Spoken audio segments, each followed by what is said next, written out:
I just What's joined up? while it's going. Sorry for being a couple of minutes late. Yeah, it feels weird to talk English to you, not Russian. We can always switch to Russian if audience requests to do so. Okay, guys. So it's good to see everyone and Basi and Nick. Thanks for this opportunity, and this is really cool. Uh, this is so unusual for me nowadays because I haven't been to the States for a while, so this is started during quarantine, and this is great exposure and good talking and sharing with professionals from all around the world, and obviously practicing basketball English. So Yep. um, thanks for this opportunity. Basi, you have anything to say, or you want me to go ahead and start? So first, I just wanted you to introduce yourself, just so people who don't know who you are, where you have worked, and what you do now, just so they have a better understanding, and then we just go straight to topic. Okay. My name is Rinat. You can call me Reno, and I've started almost 10 years ago back in the States where I was a college student. And, since then, it took me a long time to transform from just being or trying to be a strength coach to skill development and mixing it all together eventually. So I've worked with professional teams, national teams, and currently I'm independent, having my performance facility in my home country of Kazakhstan in Central Asia, in the capital. And I do performance training and rehab, and also still do skill training with professional athletes from VTB League, Russian Super League, and whoever else requests. So, long story short, it took me um, from like the very basic level of understanding about strength training and all the way to putting it all together and using that during the skill development. So I pretty much do both. And I met Basi a long time ago. It's been a long time. So we stay connected, and now I can say that at some point of our careers I helped him just a little bit, but now he's helping me so much as well. And it's good to see that you know people are developing, and fellow coaches are like going so hard and being so successful and um, willing to share and do all these great things. So this is my short Yep. story. Yep. Okay.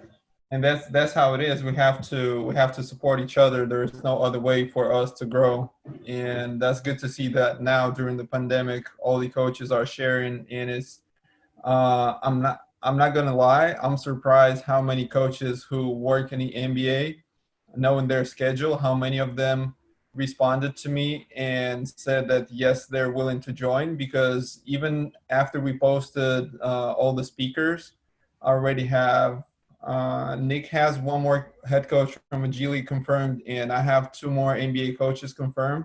So that's just good to know that people are willing to share.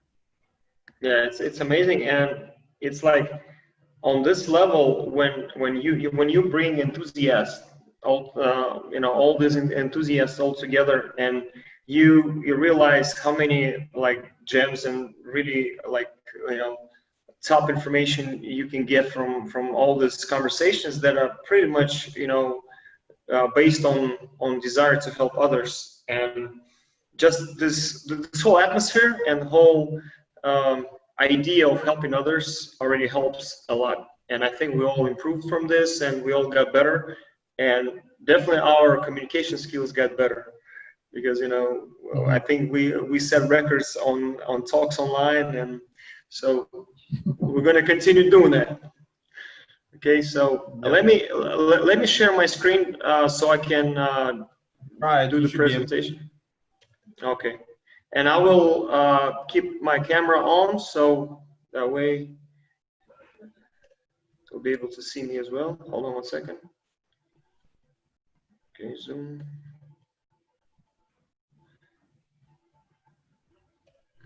Okay, so share screen.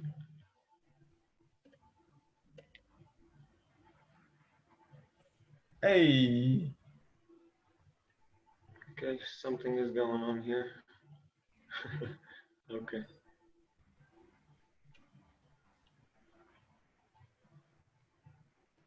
Can you see my screen? Yep.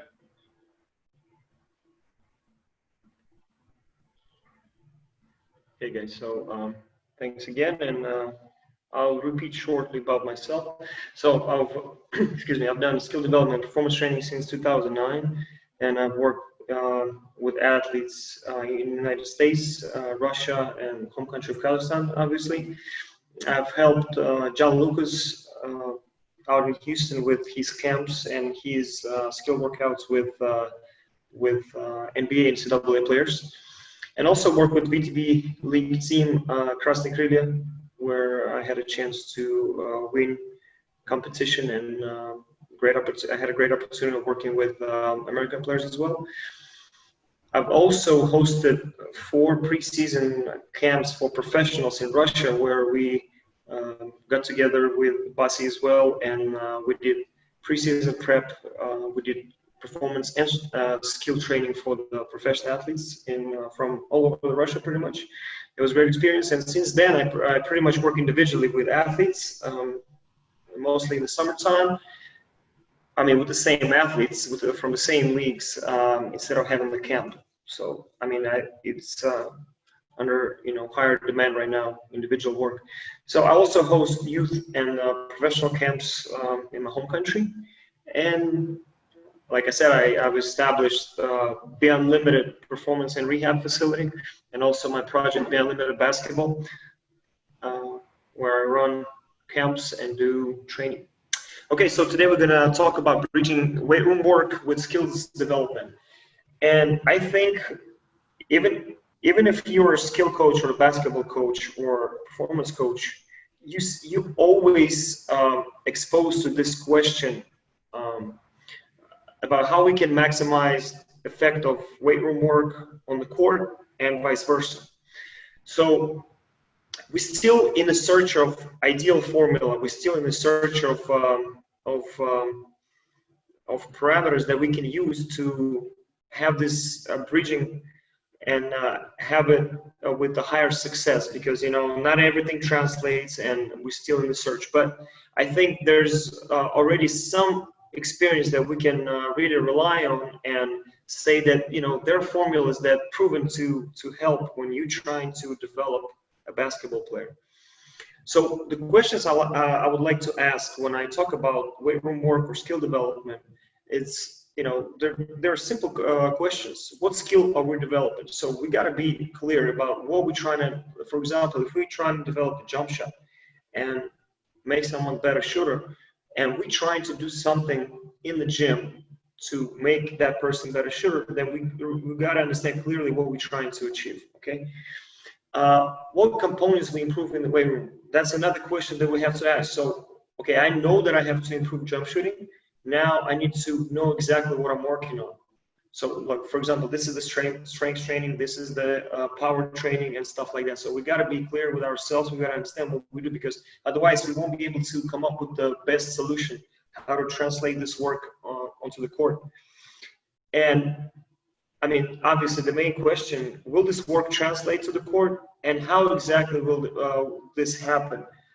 Because I think there are many ways of translation from the weight room to the court, and it's not always that direct way. It's not always that you perform certain movement and then, boom, it happens that you execute this movement better on the court. It doesn't always work like that.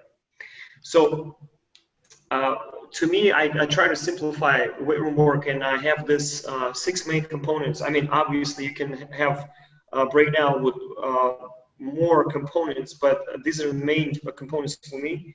So, and I always put percentage of work. This is rough percentage that of the whole time that I spent in the weight room that is allocated to each of these components. So let's say 20% of the work is strength and power development, 20% is conditioning work, 15% movement work. I'm talking about general movement, and I will explain later what I mean by that. Another 15% is developing qualities like mobility, stability, flexibility, and, for example, end range control. 15% of reaction training, and 15% of sport-specific movement. So I will break this down later in the presentation. Okay, so when we talk about strength and power work, we want to, I mean, obviously, it speaks for itself. You want to get strong. You want to get powerful. And before we talk about getting strong as a basketball player, and we as coaches, we should try to create, I will say this word, create a strong human. Like, before we think about basketball specifics, before we're thinking about relation to a particular sport, we want to build strong humans when we work with our athletes. And then also, whenever we do any work in the weight room and any strength and power work, we're definitely working through attacking the tissues and loading the tissues, different tissues of our body. And it also helps to translate that to the movement and loads of the sport. And that's a huge component of the prehab. So, there's a huge idea about the prehab, how we can minimize the risk of injury. I mean, we can do that through the strength work when we actually load our tissues and different tissues, not only muscles. Obviously, we can build muscle by doing strength and power work, not necessarily power, but, whenever we develop in those areas, we definitely might see the increase in muscle size, which is also important for some positions and some basketball players. Obviously, we develop power. And by doing all of this, we definitely get confident, which is so important for youth players. And, anybody who got stronger and more powerful, it will definitely affect their confidence on the court, off the court, in the tough situations, because it's just, I haven't seen any other way. I mean, I haven't seen anybody who's getting stronger, getting less confident. I mean, I'm not going to dive into the science. I'm not an expert in that field, but I'm talking about psychology, but definitely whenever you get stronger, you get more confident. And then, like I said, everyone got better just by getting stronger. Like, whoever got at least, small increase in any performance components or aspects, I can say that these people got better on the court. Okay, so if they got better on the court, we can probably say they got better skill-wise, without maybe any particular skills, but in general, we can say they got better on the court, which is already a way of translation of our work in the weight room to the court. They got better.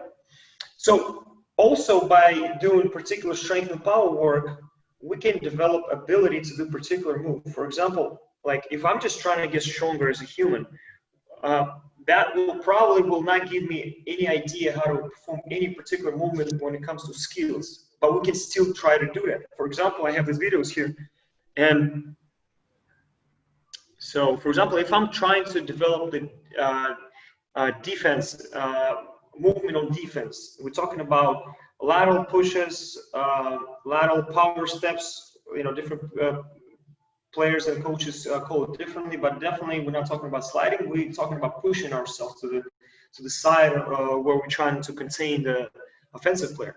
So, for example, idea of pushing instead of dragging our feet instead of sliding. We understand the word push, but then how we can really translate that to the court, to the skill of playing better defense? Well, here's an example. So if this video on top. So we can use this skater hop exercise as an example, how we can laterally push instead of drag our feet, instead of reaching and stuff like that. In this exercise, you have to push with your foot and push yourself laterally to understand this connection to the ground and how to create power. So we're pushing to the ground, we're using arm movement here. Not necessarily has to be done, talk about arm movement, not necessarily it has to be done in this particular fashion, but this is one of the ways. So here we'll really learn how to push off the ground. And next video will show how I would translate that into particular skill. So here, after learning and understanding and getting stronger and even getting more conditioned in this particular movement, I put it into a more basketball specific situation. So next video shows that. I perform skater hop and I go into lateral pushes, imitating 2-3 steps on defense. So this is how you can, so if you're trying to explain this idea of, for example, oh, if you play defense, you need to push harder. Let's go to the weight room. I'll make you stronger. We'll make your legs stronger. We'll make you learn how to push. Well, this is one of the ways. So we can't really say that, you know, even if you do general like strength work, that you cannot translate it to the court, because even though in like more of a general and human development, you can still find those little links that connect things that happen on the court, and you can just mention those and have a right cue at the right time and point at the particular areas where you can still connect that. It will get you better skill-wise. So next is conditioning work. You know, conditioning, I think, out of all components, it could be probably like the most important component. Simply because, you know, any player who wants to be conditioned, you know, they want to last every practice, they want to last every game, and they want to perform at the very end in the overtime and double overtime and at the end of the season.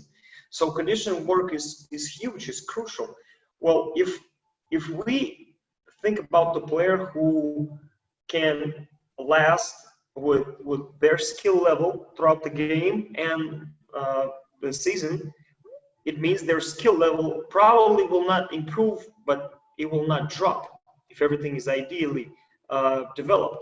Then, you know, we can probably say that it also translates to skill development, because, you know, what is the skill development? Maybe in some situations it's actually not allowing our skill level to go down because, you know, the players get tired. The basketball practice might be very exhausting. And, you know, these minor leagues in the world, they fly commercial, they're not very well equipped, and, you know, their staff might be short. So, you know, there's so many components that affect their condition. And, you know, if we have players who can perform on the same level, I think we've done something to their skill level. So we have to consider the length of the season and the loads during that season. Well, I just mentioned that we got to know how many months we're playing for, how many games we have, what are our transportation options and stuff like that. We have to consider all of that to understand what are the loads that your players face during the season. So we obviously want our players to be there for all games and practice. What I mean by that, we don't want them to be injured, right? So this is another thing. It's not only good to last during practice and game, it's also you know, our job to aim for them to be very healthy. I mean, as healthy as possible, to minimize the risk of injury, so they can at least be there, okay, for as long as possible. That's very important. You know, we usually make mistakes when, you know, we get tired, and our players do that. So conditioning always helps with this. I mean, we got to focus on conditioning. You know, it can probably minimize your mistakes if, you know, your players are in a better shape. So you got to really consider that. A lot of times we think that, you know, players, they just maybe ignore, you know, whatever coach is saying, or they just being lost in the flow of the game all of a sudden, or they just, you know, lose it. But, you know, a lot of times they might just be tired, and, you know, we have to do something about it. Definitely a huge component of this whole conditioning and what it affects is, you know, read and react component, because we, as a basketball players, you know, it's all about reading and reacting at the right time and making reads and making good decisions. It also depends on your conditioning and your energy levels. And if you are, you know, getting tired quickly, you gotta take care of that for sure. And the good thing about conditioning work, it can be done with basketball. So even if we do something in the weight room where we have some sort of conditioning drills, sprints, or maybe some ball handling drills they use as a conditioning, you know, it's already breach right there. You know, we do some conditioning work, we're developing some skills at the same time, or with this staying in touch in basketball. It also translates to the court. It's also a good idea to do that. You know, and at the end, whenever we develop good conditioning, I would love my opponents to talk about my players that, look, this guy never gets tired. If there's a player on your team, if your opponents say that about this guy, it means something. Like, it means like there's pretty much nothing they can do. And that player is always going to be sharp. That player is always going to be dangerous. That player is always going to be there, no matter what quarter you're playing. And, I think we've heard that probably about other players. And I think that's what ideally we want to come to, that, someone compliments our players like that, or maybe even compliments you, that your players seem to never get tired. This is kind of like the whole idea of conditioning work. Okay, talking about movement work. Yes. Can I ask you the question? Yes. When you have a player who comes out of shape, what is your favorite way to get him in shape within a week or something? What tools do you use to make sure it's safe and you're still increasing the intensity? Okay, so if I'm limited in time and I only have like maybe 1 or 2 weeks or 10 days, and I gotta really have this, like, I have to analyze the whole situation, the condition of the athlete, the time that I'm given, and I have to pick and choose what we're going to work on. So a lot of times in this situation, if we're talking about, okay, there's two main options. It can be off season and in season. So if I get the athlete in off season, I think I'm going to be more flexible and I will have more options, because a lot of times if I load this athlete within these 2 weeks, they will probably have more time to recover, and I will probably won't hurt them if I do everything correctly and carefully. But at least I will expose them to some sort of load. I mean, I'm not talking about some intense work, but I can probably load them a little bit higher, and that way it will have better effect. I mean, it's hard to say that I can do much within a week or two, but I can definitely affect something, and I can always teach the athlete what they can continue doing on their own. I'm big on teaching. Even if I meet the athlete in the season and I only see him for like maybe 2-3 days, what I can really do within the short period of time, I can teach them how to take care of themselves as much as I can. So they know what to do prior to the workouts, prior to the practices, prior to the games, what they can do on the off day. And my job is to show them ways how to take care of their body on their own. For example, some teams still don't have strength and conditioning coach. So the guys will have to go to the weight room by themselves. And, so I will be big on teaching, no matter if we work in the summer or in the in season. Also, if I get the athlete in season, then within a week or two, I will probably won't worry about any conditioning, because I will probably do harm if I try to put them through conditioning work, because they're already doing some conditioning, even though they're not in a good shape. They still run with the team. If that's the case, they do all this, they attend all the practices, then I would try to help with missed links. Like, for example, if I will ask, do you do any mobility work? Do you do any prehab work? Do you do any flexibility work? Do you understand this work, this type of work? Do you know how to do like just general strength training? And if I introduce athletes to these modalities and different ways of training, even though it's going to be low intensity, I think I will benefit their season, because again, it all comes to teaching. I will teach them more. So I would definitely focus on teaching them first, and adding things that they haven't done yet to teach them, and maybe, I mean, we can affect tissues within a week or two. I mean, it's not going to be a complete result, but we can affect tissues. So if I do soft tissue work or whatever additional auxiliary work, it can help. But then, as far as any conditioning, if I would do one, if I have to pick one, it would be some conditioning with basketball.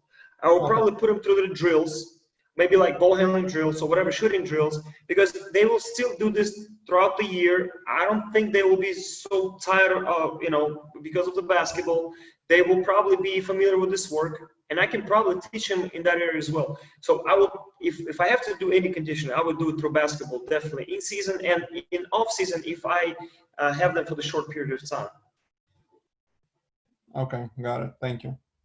Okay, so I will continue with movement work. What I mean by that is, this whole concept of human movement, and this fundamental human movement, where we talk about squats, lunges, hinging, reaching, rotation, stuff like that. I mean, I'm definitely talking about this fundamental human movement, but I'm talking about just basic movement that we all perform as we walk, we run, we do something in our lives, and I would definitely have that in my program in the weight room, just because I'm still, I'm still thinking about my athlete as a human that I have to take care of, that I have to support without any relation to any particular sport. I wouldn't do much work in that area, but I would do it. And then also what I consider movement work, I would polish out the exercise technique.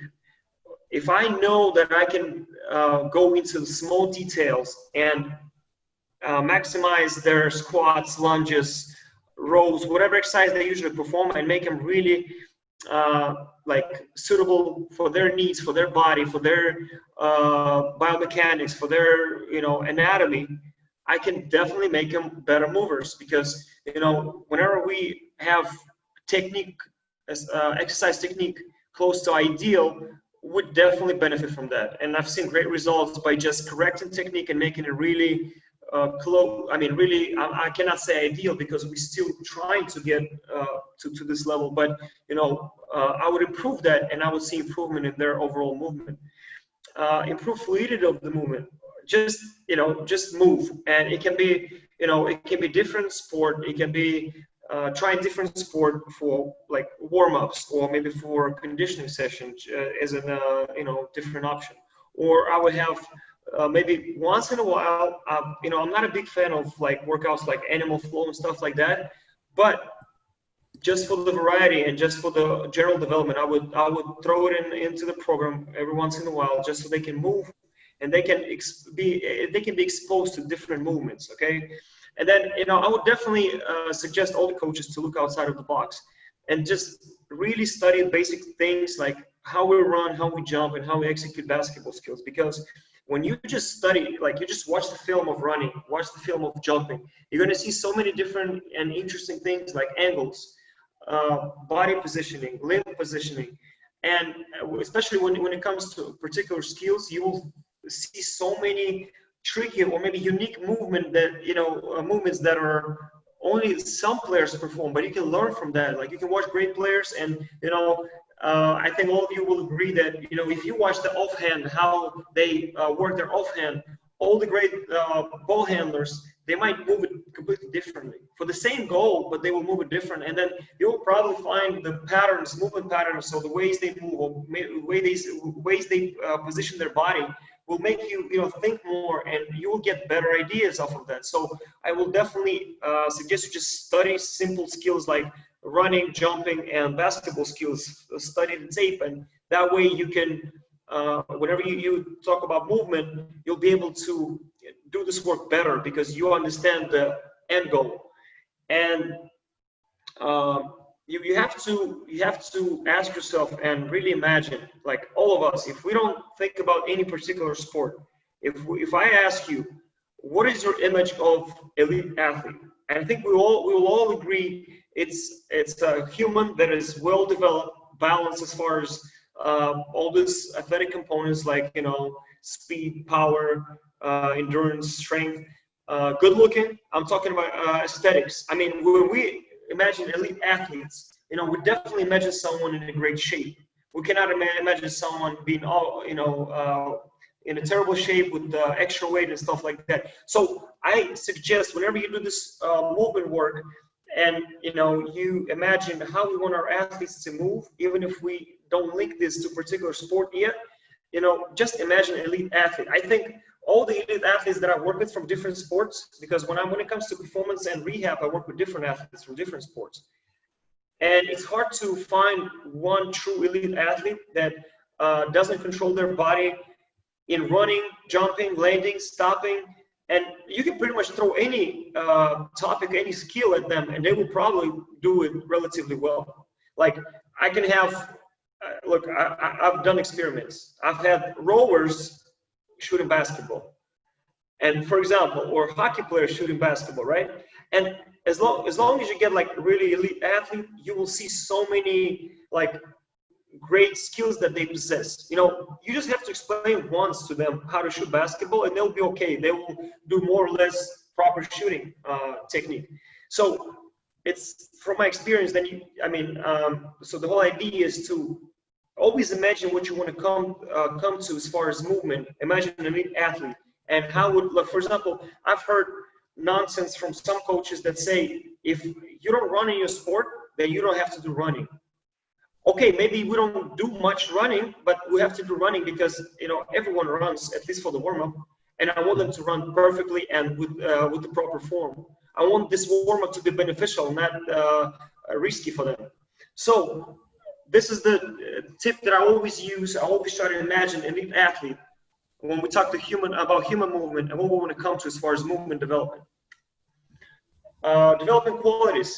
Here we're talking about mobility, stability, all these qualities that we often call auxiliary work. We often add this to the warm-up, or even like on an off day, recovery work. It's all good things to do, and it's definitely huge in injury prevention. So, there's a lot of stress on the body, and developing these qualities will definitely help you still do work, do it with a low intensity, low impact, and still benefit from it.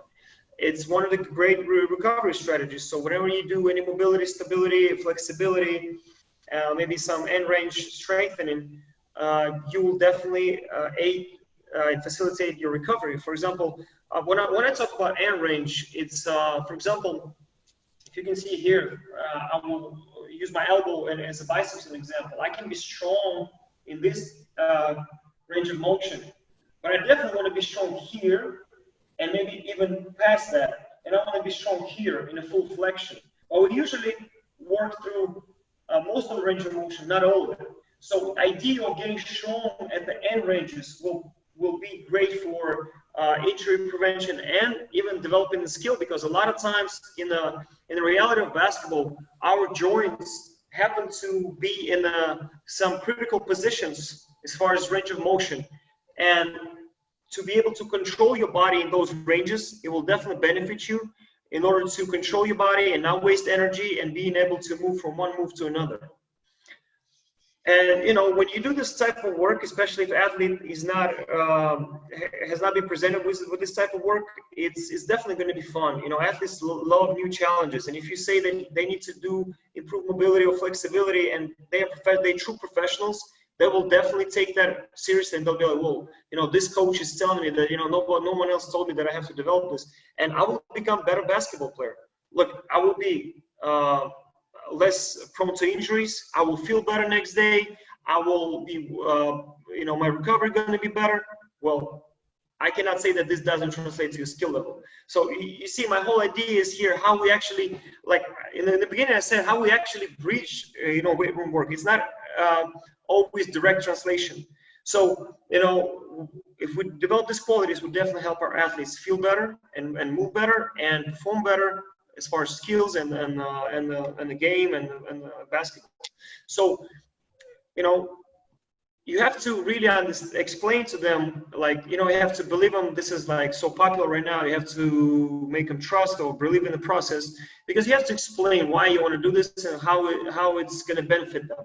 That way you will win the trust, and this athlete will believe in themselves first of all, because they know that coach takes care of them and wants them to do better on the court, and it will definitely add to their confidence and understanding that they being prepared even better for next game or practice. So talking about reaction component is huge, and I think we're still learning how to do reaction drills better, how to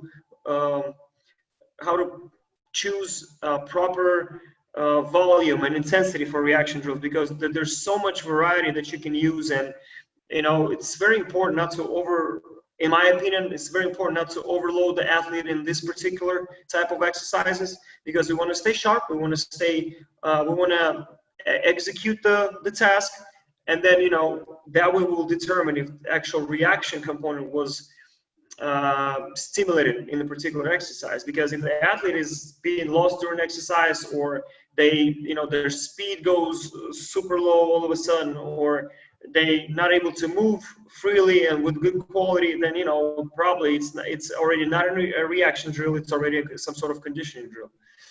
The good thing about reaction drills, it's fun.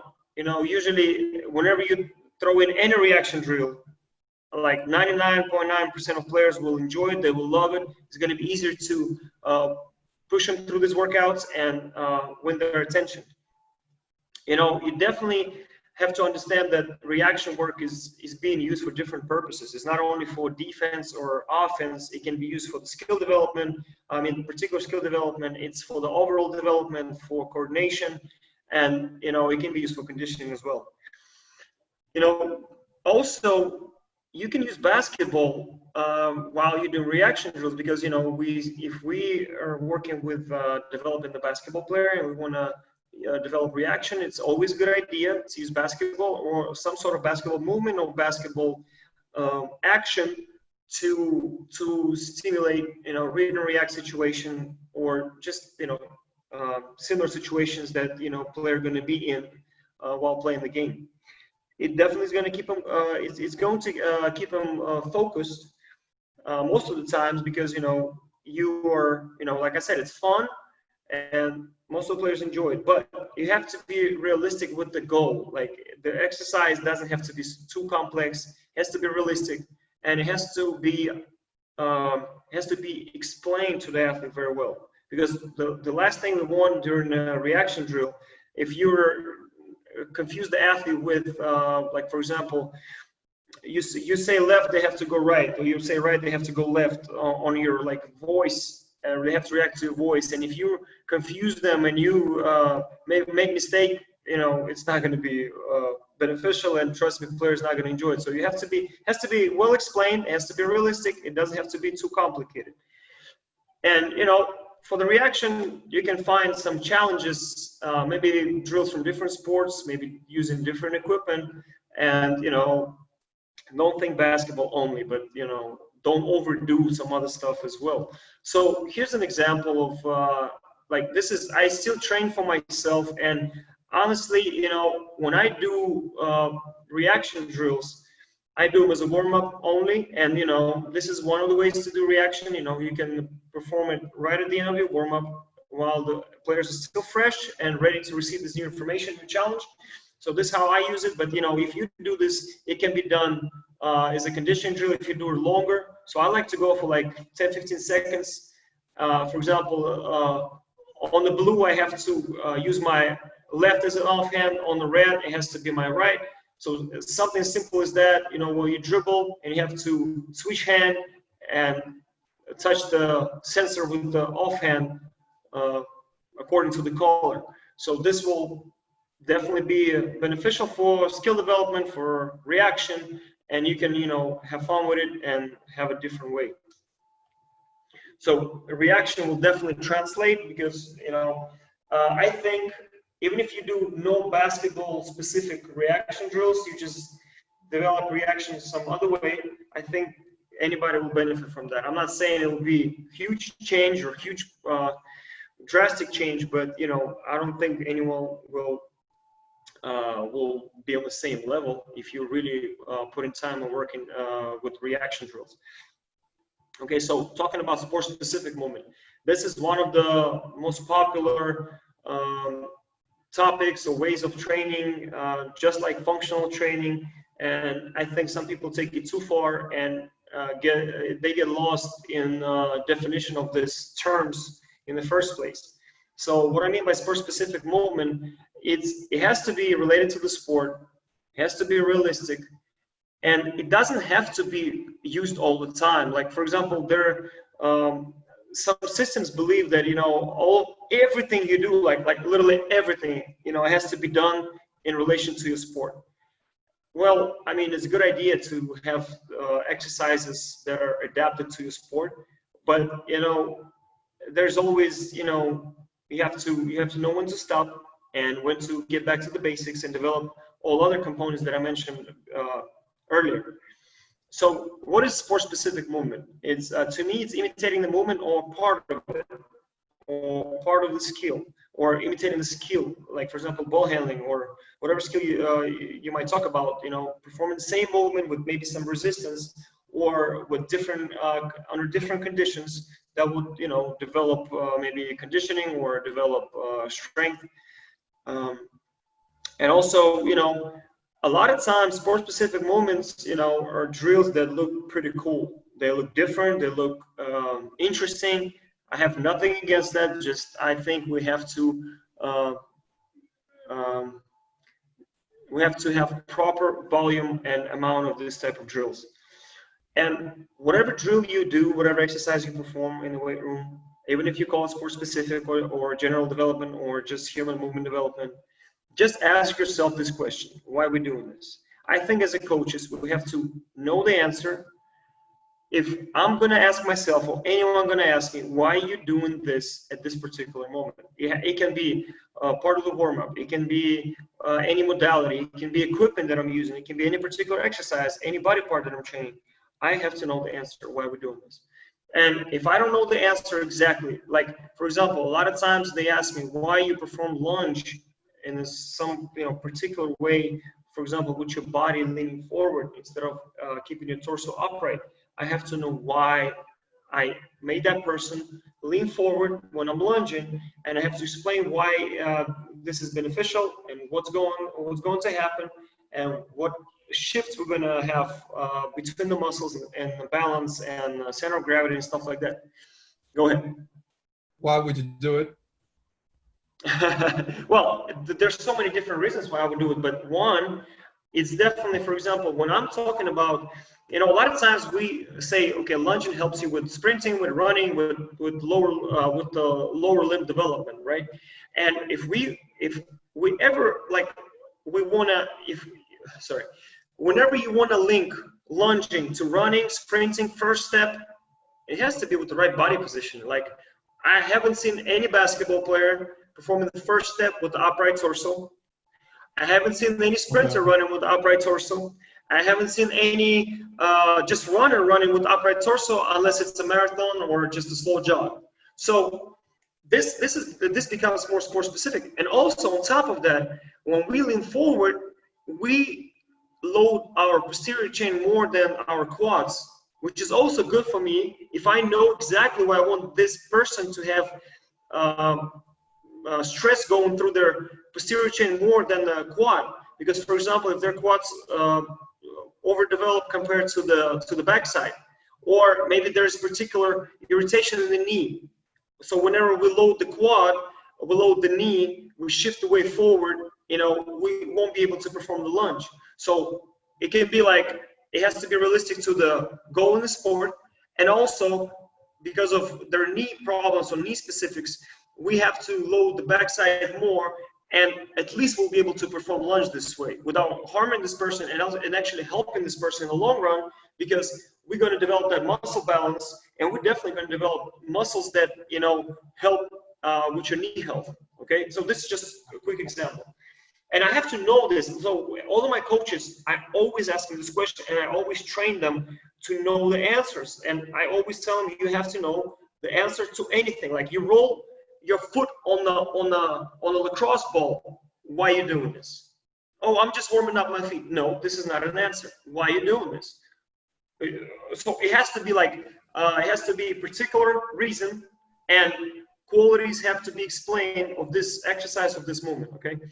So this is a great skill for any coach to develop. It doesn't have to be only about strength and conditioning or weight room work. On the court as well. Why are you doing this drill? Oh, we're just doing this for the ball handling. Okay, well, I see that. You dribbling the basketball, but why are you doing this? Why are you doing this drill instead of that drill? Because that drill also develops ball handling.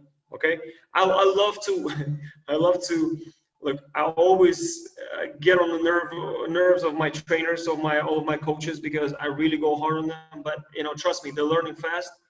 And if anybody asks them this question, they're going to be ready, and I think that's going to help them. Our coaches, first of all. So, moving on. When we talk about sport-specific movement, let's not forget that actual practice, basketball practice, so skill practice, skill workout is actually the best sport-specific training. We will never be able to simulate on the same level any type of movement that we perform in the weight room, simulate the real basketball movement. We might be close, we might be even more intense with the movement than on the basketball court. We can probably translate and make them, feel that actual basketball is easier. or any skill, it's easier to execute. But you know, reality is that you know the sport specific training is done on during the sport training practices. And also, whenever we talk about you know sport specific or any specifics, you know, cues are huge. If you talk about carryover, so for example, uh, the way I teach the player, for example, we're talking about jumping, right? And it really it's so important to let the athlete know what cues we're using when we actually trying to leave the ground. So how we're pushing off the ground, what part of the foot we're pushing off of with, how we load our hips, what we imagine when we push off. All these things will help them understand actual movement better and feel their body, and they will learn how to use their body properly to be the best at this movement. So your cues as a coach are huge. I think that's, you can probably have this the simple program like basic exercises, but if you cue these exercises properly, you will have more benefits off of this, uh, rather than just you know having a whole bunch of different options, different cool and advanced exercises with no cues or bad cueing, and the athlete doesn't really understand the purpose of the movement and how to use their body. Okay, so I have to really load this hip or load this leg more, or really feel how I'm pushing off with the toe, big toe. Okay, now I feel that I was never using those body parts or those muscles. And you know, imagine if you have that discovery in their head, that will improve their, because whenever we feel something and it's something good, something new, and something that makes your life easier, it's hard to forget this thing. So imagine, remember yourself whenever you first started doing basketball drills, whenever you had your first success, your first perfect jump shot, your first perfect floater, your first like good move on the ball handling side, you always have that feeling of, oh, I know this now, I know this movement, I own it, I feel it, and like you cannot recreate this any other way. So cues are huge in creating this type of environment and understanding for the players. And if we talk about sport-specific movement development and its carryover to the basketball court, it's all about cues pretty much, because you can have movement in a weight room, any strength exercise that mimics basketball movement, but if your cues are off, then you know I don't think it's going to be much benefit off of this. And like I said, try to recreate the feel of the skill. On the next page, I will have a video about using a lunge for the step back development. And can we really apply the right resistance? What I mean by that, a lot of times we try to perform any movement like resistant running, resistance jumping, or even resistant layups, like I'm going to have in a video.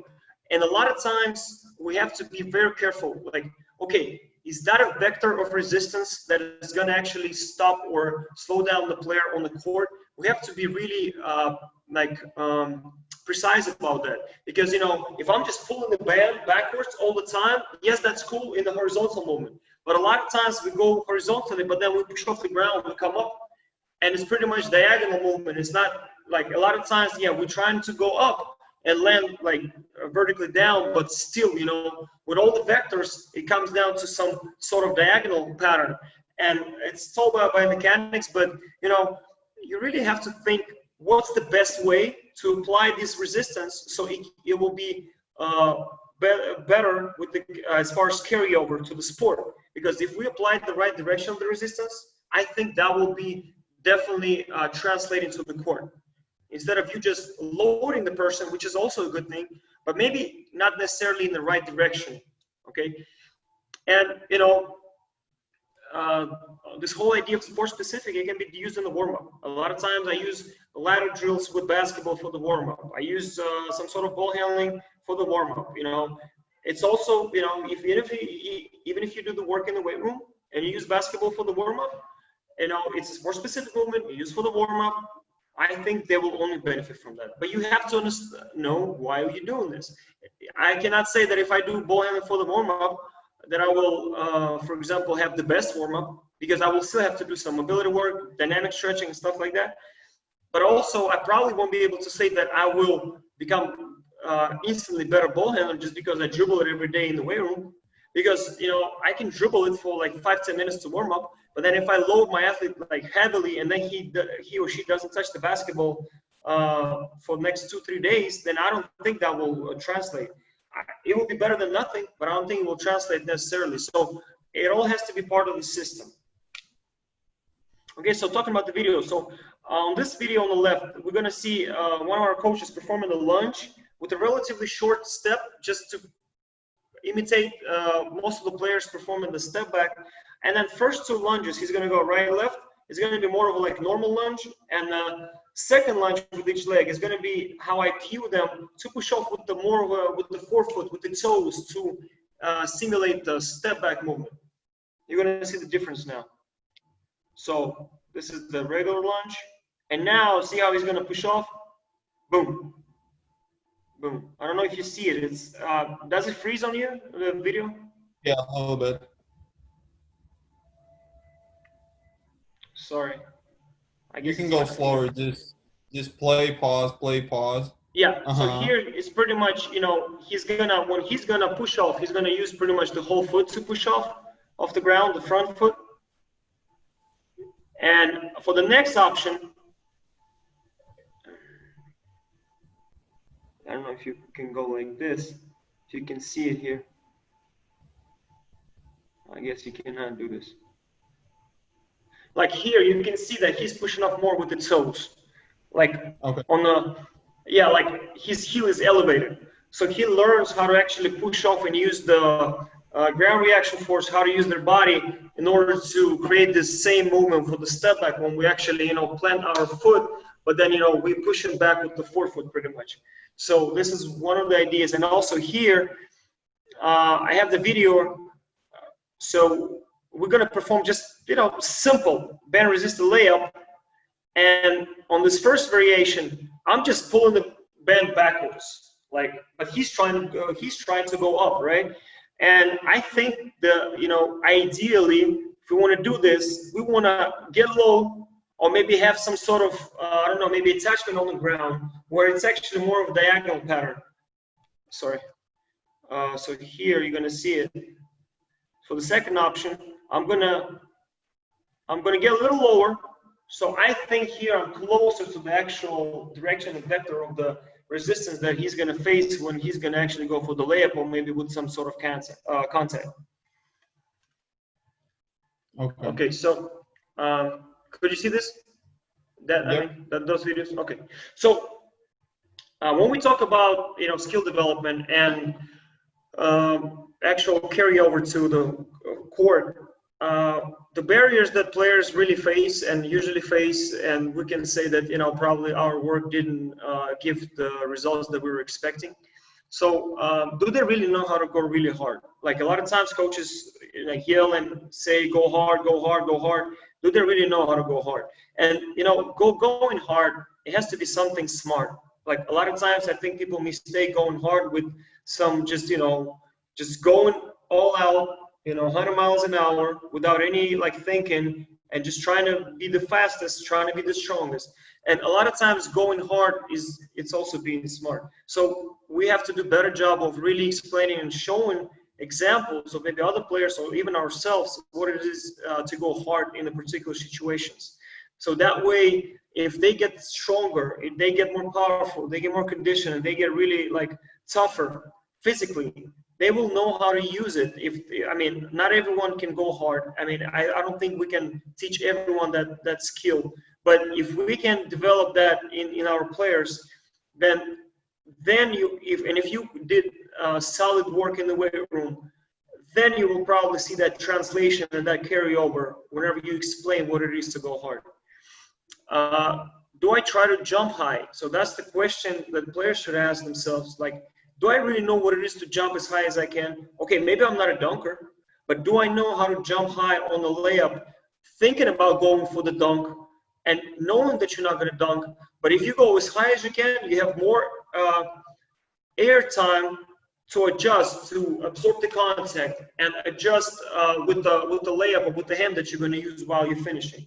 So a lot of times I feel that players whenever they attack and they finish under the basket or in the paint, a lot of times they just okay with the idea they're not a dunker.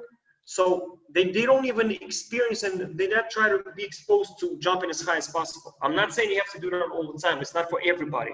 Not everyone is going to be Russell Westbrook. But there's some players that probably won't be as crafty as Kyrie Irving, but they maybe have this strong 1-2 step for two steps and for the layup, or maybe a layup with the contact. But they just never tried it.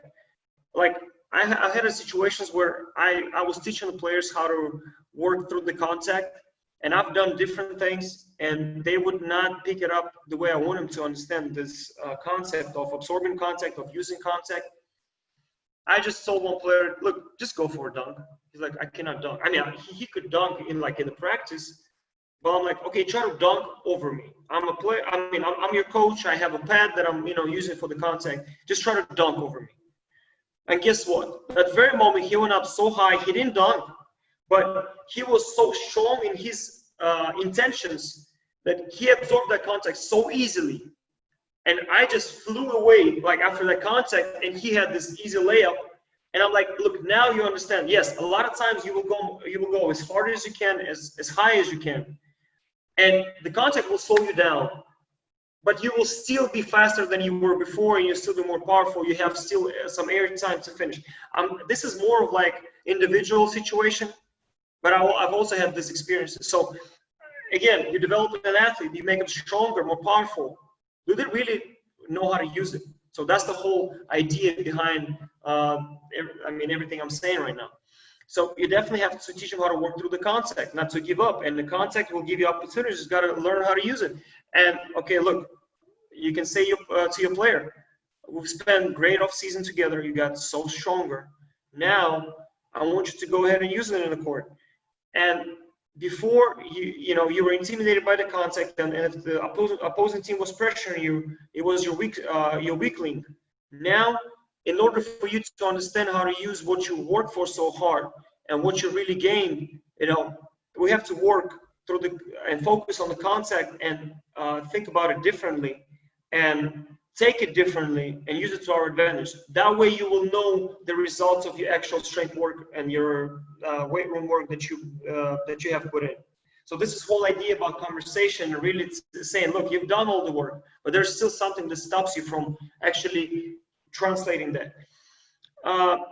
You have to just navigate the player through real situations, like what's going to happen in the game, how you might be the strongest and the fastest, but a lot of times you have to slow down. You have to stop. You have to listen. You have to back off a little bit. You have to be more tricky. You have to maybe, play some tricks with your offhand. When you play defense without the ball, you have to use some tricks to gain advantage. It's not all about your power and strength. And look, you're going to be better developed player as far as skills. If you explain that to them and they know, look, I have in my arsenal, I have strength, power that I've developed. I also have now, but I'm still not going to be relying on that only. I will still try to become, even smarter player, even better player as far as reading and reacting and making decisions. So you have to navigate your players through different situations and explain how to use this, everything you work for, how it's going to really help you. And then there's one example, for example, like as far as dribbling, a lot of times, this plain and simple read and react, when you tell your players just, go hard one way until they cut you off and you make the counter move, you go the opposite way, right? I think nowadays with skill development, with the variety of movement, with athlete level of the athlete and the way athletes, are developing right now, they're so strong, fast and quick and endure. I think we just forget all these basics, but it used to work for decades for the players. You just go hard one way, you get cut off, you just switch hand, and you have this advantage. So a lot of times, in order to okay, look, you became a higher jumper, you want to finish with more confidence at the rim, you want to dunk on people, but you know what? You have to do this work first in order to open up a lane for yourself to finish, and then look, still do this. then you'll be able to use everything we work for, and your finishing skill will become better. So that's my whole idea. It's a process, and it has different components that we have to explain. I wish it was easier. Just okay, I'll just do this exercise with the barbell, with the dumbbells, and look, the doors will open for you. It doesn't work that way. So, and coming back to confidence, did we really like create the complete athlete?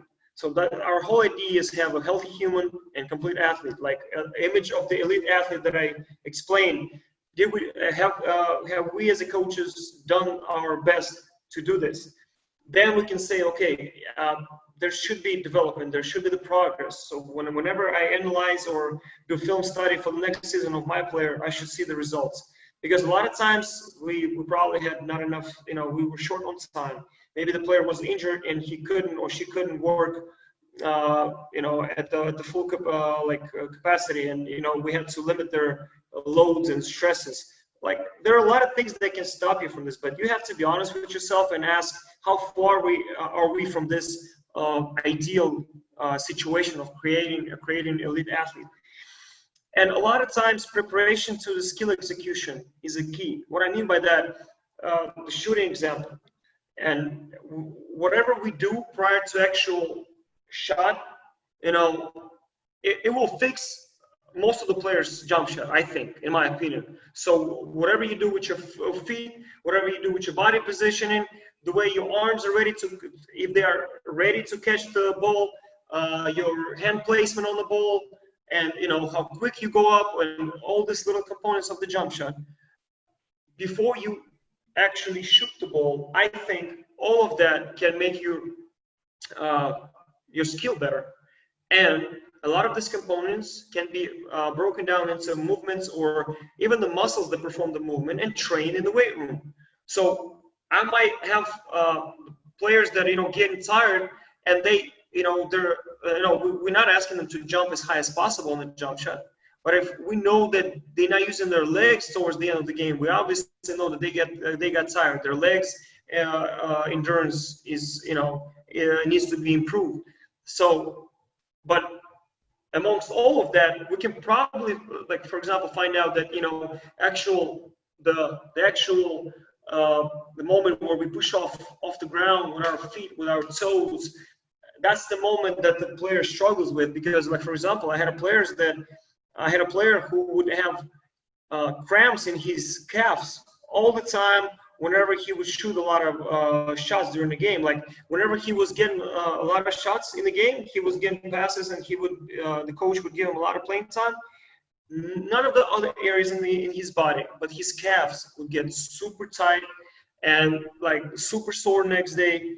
Well, the problem was not in the calf muscle, but we know that okay, that's also like for example, to me that was an indication of I have to test them. I have to do functional tests, and we definitely had to work with his glutes and his whole posterior chain.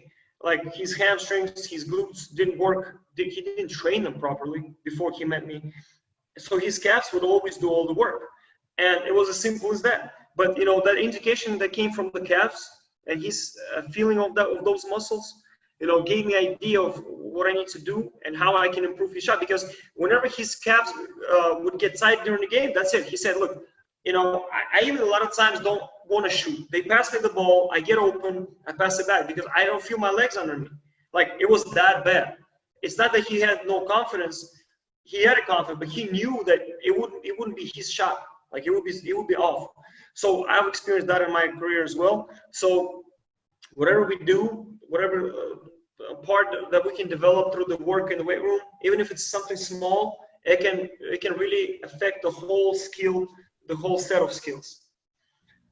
And conditioning, a lot of times players not in shape, so their conditioning stops them from being great on the court and being and executing their skills and showing their best to the coaches, to the fans, to themselves. If they get tired really quickly, maybe they get tired on defense, so they cannot show their skills on offense. It happens a lot, but conditioning is the key. So that's one of the barriers that stops them a lot of times.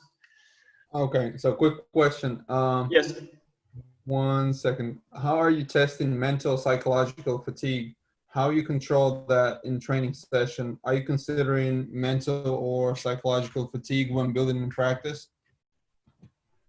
Well, I think one of the things that we need to do as a coaches, I don't think there's one particular way to track that or measure that.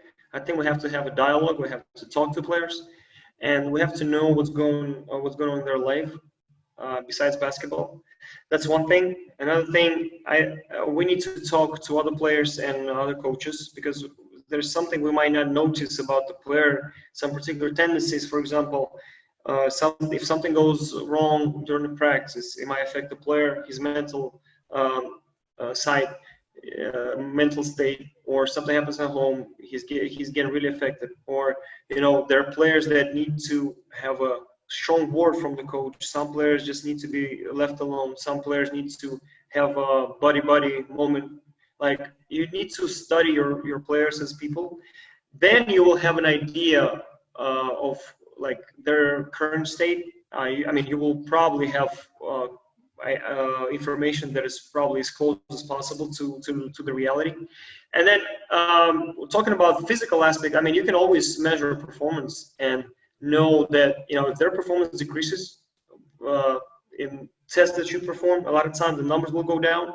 It can also be caused by mental stress, not only physical stress. That's also an indication. So another thing is the body language. So body language, how they perform the movement in the weight room, how they move on the court, how they like act and look after the practice, after the game. If they like all head down, hands on the knees all the time, like all these little things about the body language, they're huge. As long as you study them. I mean, you cannot really judge by something that you've seen all of a sudden, but you have to study them. So those things I would use.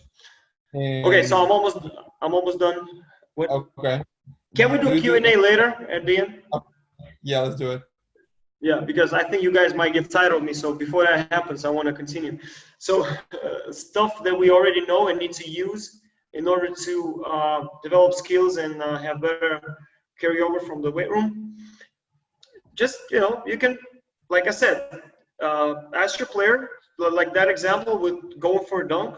Ask him to go a little harder, explain how to do it, what's the goal, and maybe that will help. Also, I already said that, jump higher.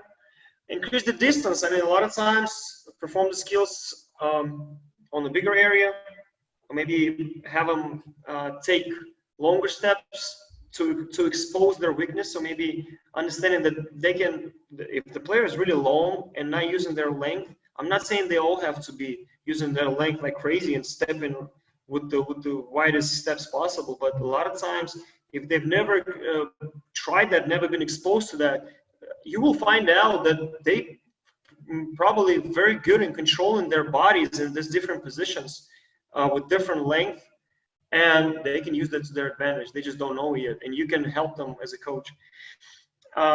Like I said, maintain control under pressure, make right decisions, and go against better opponents. That is also one of the good things, because like you can make the player stronger, but he will not know that he got stronger probably unless he tried to use his body and his let's say new physical toughness against stronger opponents. Like that example of having guards playing bigs in the post.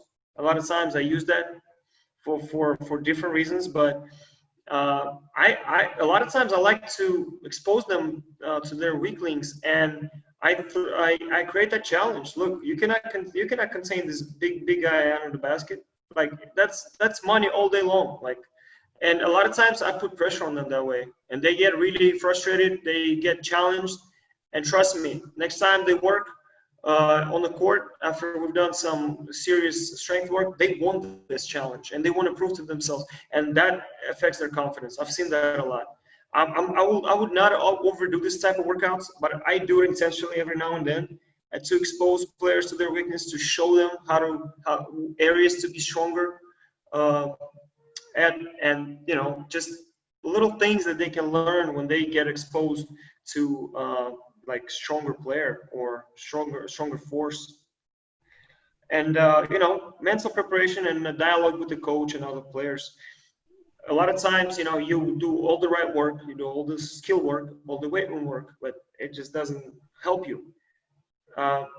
ask other coaches, ask other players how they have dealt with this type of situation, because a lot of times I think, you know, players experience this, you know, ups and downs during the season, and they definitely, if you talk to a veteran or any other experienced player, they have been through periods of time when they don't feel like they're at their best as far as physical shape and their skills being not sharp enough, let's say, and they will give you good advice how to get out of that, what to focus on, or how to connect it all together, so you'll be better athlete and better and more skilled eventually. Because, you know, if you're a better athlete, you're a good athlete, I mean, it's hard to call you that you're not very, I mean, there are players like that, but, you know, if you also work on your skills, then, you know, you're probably going to be only getting better as far as skills. So why are we doing this in the weight room? Like I said, we need to know why we're doing everything. The skill can be broken down into parts and develop it part by part as far as particular strength movements, more specific movement, and you will succeed.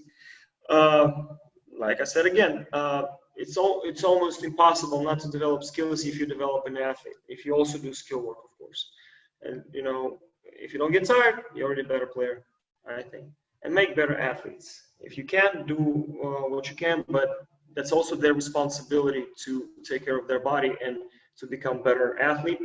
You know, we can only direct them, we cannot do work for them. So to wrap it up, so what's the benefit of strength training? I had an experience with college students here in my home country of Kazakhstan, where they wanted me to introduce them to strength and conditioning principles and what is it all about. And so I explained what I do, how this work is being done, and I asked them, so if you want to strength train for yourself, just, you know, for general fitness or for whatever purposes, what would be your like 10 and not 10, 5 reasons to do this? And one of the students at this university, he gave me 10 reasons. And the reason number 10 was the best. Like, this is the one I think we all work for. And so his answer was, you become harder to kill whenever you do training. And, you know, we don't want to be killed on the floor, I mean, on the court. We don't want to be killed in life. We want to be strong. And I really believe, like, we don't think that, but we're probably, you know, becoming harder to kill when we do right things, and when we develop, and when we put thoughts in our training process, and we just getting better. Whenever you're getting better, you're gonna translate that. As long as you know what you're doing, why you're doing it, and you know what exactly you're trying to develop. Well, the worst case scenario is you're gonna be harder to kill. Okay, guys, thank you for listening, for staying with me. I've tried to do it as fast as possible and not to steal much of your time. I'll have my contacts. If anyone wants to reach me and ask me a question, my cell phone number, I have WhatsApp Messenger on it, my email, and my 3 profiles on Instagram. One is my personal, second is my basketball project, and third is my performance and rehab project. Okay, Basi, I'm ready for the questions. Okay, number 1, do you do any extra exercises, any extra strength exercise when you work on aerobic endurance, or you just do specific basketball drills? I don't think I heard it completely. Can you repeat that? You can also go to a chat and you will see it. Yeah. Do you do any extra exercises do you do any extra strength exercises when you work on aerobic endurance, or you just do specific basketball drills? I see it. Okay. Well, aerobic endurance is, you know, it's a format of training where you pretty much use the, you know, oxygen as an energy. So you're definitely going to use some of the muscles to go through this type of training. A lot of times, look, whenever you start working out, even if it's like pure strength training, your aerobic system gets activated regardless. It's not a main source of energy yet, but, you know, it's getting activated. So yes, I like to mix like high intensity training and one of the intensity intervals would be some sort of strength training for the muscle groups, I definitely do that. Maybe for the, like if I have longer duration aerobic workout, and I still want to split it into like parts, and between those parts I would definitely perform some sort of strength training, and that will probably keep my heart rate up without dropping completely. I will stay in that aerobic zone. Then yes, I definitely do that. Okay, got it. 1 second, there was one that I missed. Which recovery strategies do you think are most helpful? Which do you use most with your athletes? I'm all natural. As far as my suggestions, I try to keep my athletes away from all the chemicals, and I highly recommend them to consult with their team physician or team doctor about taking any supplements, because now with all this doping policies, you have to be really careful. So suggestions to all these coaches: be careful with what you suggest to your athletes. But even if it was safe to use all of that, I would prefer to teach them how to use their sleep, how to use the water, as far as like contrast showers, hot bath, even the sauna sometimes, and use mental strategies when you just know how to relax. Like you really know how to relax. It's not about not doing anything, because a lot of times you might be trying to fall asleep, but you still not relax. Your muscles are tense, and you're not falling asleep deeply. So I would say you have to really put your effort into studying meditation techniques, knowing how to relax and like stop your brain from thinking, at least for that period of time when you're trying to relax and sleep, and have some sort of getaway for your mind. It can be your hobby, books, whatever. So I would use those. I mean, besides obviously nutrition and hydration. Okay, got it. And I love that meditation part. Yep. All right. How long does it take to develop a skill? And I guess it's a two-part question. So how long does it take to develop a skill? And also, professional athletes ask for results in a specific time, or you as a coach have a specific work time with them until seeing the results? I think skill development, it's a process that goes for as long as your career lasts, and you might be working on different areas of a particular skill, but I think we can never stop developing a skill, so to say.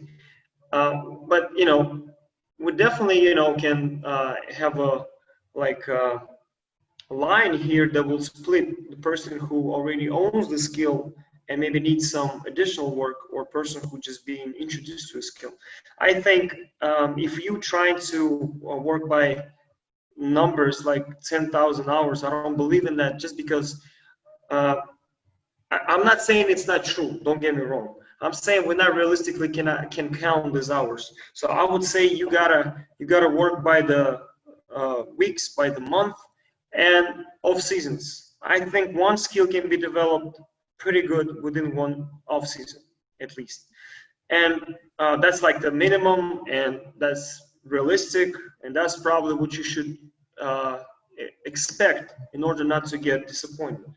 And I'm talking about like pure skill development. I'm not talking about just doing drills for different reasons and different purposes. I'm talking about like mastering one skill. And really, I'm not talking about mastering necessarily. I'm talking about developing the skill where you actually can take it to the next level. Okay. And for the second part, person athletes ask for results in a specific time. Well, I like to look. I have two-part answer to this. First, I definitely want them to improve in the very first session. So I'm a perfectionist in this, and I'm big on cueing. And I feel like if I fail, if I could not explain at least some part of the skill to this player, so he or she can do it better this very first workout. Like, for example, I've had players that could never do a particular ball handling move, and I will teach them within one workout. I'm not saying it will last and it will stick with them, But I'm saying that I've done that they would have this aha moment where like, oh, now I know how to use this move. Now I can use it all day. Like, because talking about that feel, I pointed at the right things, I think, and they developed that feel for whatever movement or position or muscles that they need to be used. And at that moment, I think I already, got a first result. But, I always try to point at those improvements. But I always say the second part of this answer, that look, it's good that you develop this right now, right here, so quickly. But now we have to take it to such a high level that you can do this without me at any time, without me reminding you all these cues and all the details. So they really understand. Look, yes, this is just it's a important result for now. I have to work harder because this is nothing yet.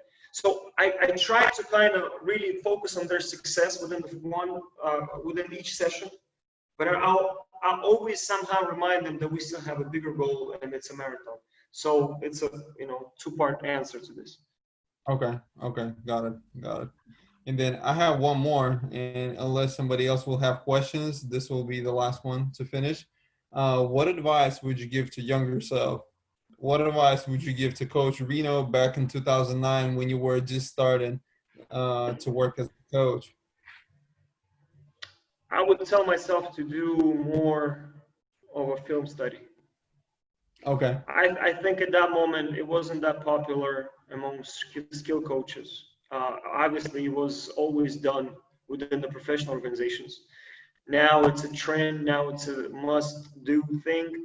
But back then, I think I could have learned more. Even though I was watching the videos and studying them, don't get me wrong, I was really studying every particular move and how to teach it and all these little particular details about it. And I was studying pictures, like you mentioned also. I always love to study pictures because the picture catches that one important frame that shows you a lot of things that you probably will miss in the video. And I was doing that, but I would do it more, and I would do more of a film breakdown on a higher level as far as team action and situations 5-on-5. Okay, and talking about the film breakdown, do you only mean game breakdown, or it's also watching how people move, just so you understand the movements too? Yes, everything. Maybe because of this, my performance side, my eye is trained to catch how people move because, this is already a habit that is developed. Like, it's easy for me to catch their body position, their posture, their joint positions. I'm not saying that I'm 100% correct, but I can see these tendencies already. So I've kind of developed that, so it's easier for me. But yes, definitely how they move and the game situations as well. Hey guys, sorry. Yeah. Mauricio here. I'd love to ask a question. Yes. You seem to work in an area of sports that there's a lot of innovation, a lot of change. How things were done in the 80s may not be how things were done in the 90s, 2000s, and so on and so forth. How do you come across or know when there is a new innovation or a new idea or a new approach that you think will be effective? Because like you had mentioned throughout the presentation, which you did a phenomenal job of, by the way, these are human beings that you're working with. And if it's not really something that you can use trial and error with per se, because if you try something that may not necessarily work or be effective, it may hurt your overall profile, and players may lose confidence in what you're telling them to do. So how do you know when there's something that comes out that's new, that's effective, that will work, it's tried, it's true, it's tested, and will yield results? Okay, that's a great question. Thank you. So yeah, first of all, by communicating with my colleagues, I've developed this critical thinking and actually being skeptic a lot of times about new things in a good way. I'm not pushing anything away from me. I'm not saying that, oh, this is just a new device or it's a good marketing. So whenever I see anything that comes out, I try to have this type of approach where I'm like, okay, so they have to persuade me to use it, not by marketing strategies, not by cool picture, but by like the contents of this device or technology. Like for example, what numbers this device shows me. Okay, so then I can analyze how I can use these numbers. Okay, what feature this device or technology possesses that I haven't used yet, or I definitely need to use. And then if I, with me being so skeptic initially, if I'm skeptical initially, and if I can persuade myself, I'm almost like it's almost like I'm at every company they have someone who is having like financial director who runs all the finances of the organization, and I'm in pretty much same situation. I'm independent, so I have to persuade myself to spend money on this thing. And once I persuaded myself, then I have to use it on myself. Look, I make mistakes. I'm a human being. There's some devices that I've bought or technologies that I've bought, I've used. I don't use them anymore because I've tried it on myself. I've tried it on like maybe coaches, maybe fellow athletes that I know I can kind of test it without, causing anything bad, or just I don't want to also look unprofessional because they're not like animals for testing. Sorry for saying it that way. Then after that I will make a decision of actually using it and applying it. But also one of the good things, always ask your colleagues, because like I've had so many occasions when I would always almost like made a decision about buying something, and then I would talk to someone who already bought it, and they would just give me like completely different story behind it, and you'll be like, look, of course I didn't know because I haven't bought it yet, but there's so many things that either great things or bad things that you didn't know or you wouldn't know until you buy it. So nothing probably new that I say right now, but develop this skeptical thinking first, like almost like with the attitude, look guys, you have to persuade me to buy this. And at the same time, stick to the basics and stick to the fundamentals, because it seems like I feel like whatever I buy or whatever I use additionally with the new technology or device, it should not, or it cannot replace anything. It should be an addition. And if it can be addition, what kind of addition and how big of an impact it can do. So I try not to see anything as a replacement for anything. I'm like, okay, this can be a great addition, what I can add it to, and how much benefit will I get from this. So stick to the basics. That way you will always go right. You will never go wrong. And even if you add anything and it will not work, it will not replace anything. So you can just get rid of it and keep going.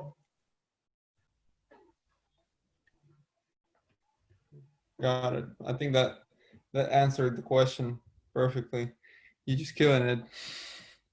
Thank you. Well, look, guys, I know everyone is it's pretty hard to listen, to one person for more than an hour.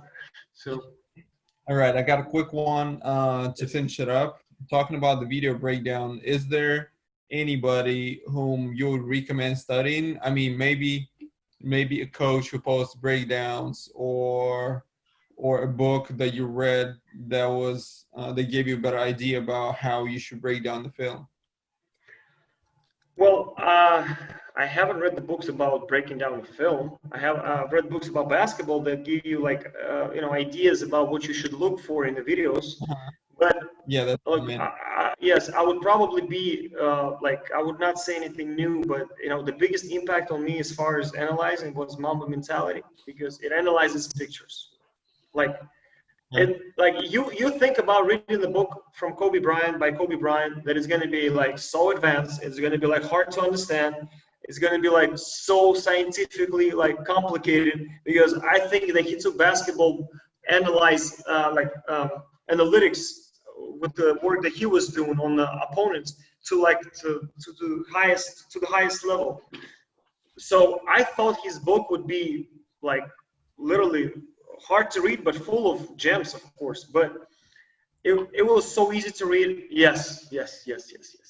It's so easy to read. It's based on the picture analysis to me. So read that one for sure. And as far as video breakdown, look, I can look when I do video, like if I watch anyone's video breakdown, look, I just search every time. There's no one channel or one like blogger or like author that I just go and watch all the videos. Look, I always search exactly what I need to look for. And a lot of times, like you can find someone who is doing a video breakdown with like on a simple software with no effects. You know that this person is just starting, but there might be such great ideas about, for example, when I was preparing for presentation on defense at the previous international event online.